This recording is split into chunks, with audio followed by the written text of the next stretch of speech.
একটি মিথ্যা কথা, একটি অপবাদ কাউকে শুধু কাঁদায় না, ধ্বংস করে দিতে পারে তার সম্মান, পরিবার, এমনকি পুরো জীবন।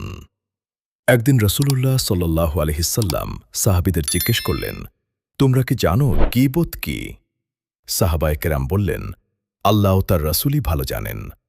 তখন রাসূলুল্লাহ সাল্লাল্লাহু আলাইহি সাল্লাম বললেন, তোমার কোনো ভাই সম্পর্কে এমন কিছু বলা যা সে অপছন্দ করে, তাই গীবত।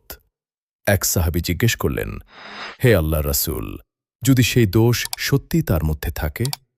রাসূলুল্লাহ সাল্লাল্লাহু আলাইহি ওয়াসাল্লাম বললেন, যদি তা তার মধ্যে থাকে তবে তুমি তার গীবত করলে, আর যদি তা না থাকে তবে তুমি তার উপর মিথ্যা অপবাদ আরোপ করলে। ভাবুন, একটি অপবাদ একজন নির্দোষ মানুষের সম্মান ধ্বংস করে দিতে পারে, একটি পরিবার ভেঙে দিতে পারে, সমাজে সৃষ্টি করতে পারে ঘৃণা ও অশান্তি। রাসূলুল্লাহ সাল্লাল্লাহু আলাইহি সাল্লাম আরও সতর্ক করেছেন, যে ব্যক্তি কোনো মুমিনের ওপর মিথ্যা অপবাদ দেয়, আল্লাহ তাকে কঠিন শাস্তি দেবেন। কারণ মুমিনের ইজ্জত ও সম্মান আল্লাহর কাছে অত্যন্ত মূল্যবান।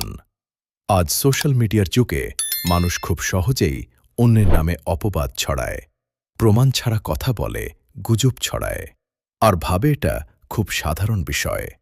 কিন্তু ইসলামে এটি কবিরা গুনাহ।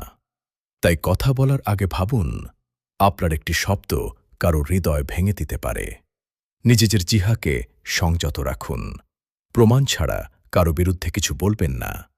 গীবত নয়, অপবাদ নয়, সত্য বলুন অথবা নীরব থাকুন।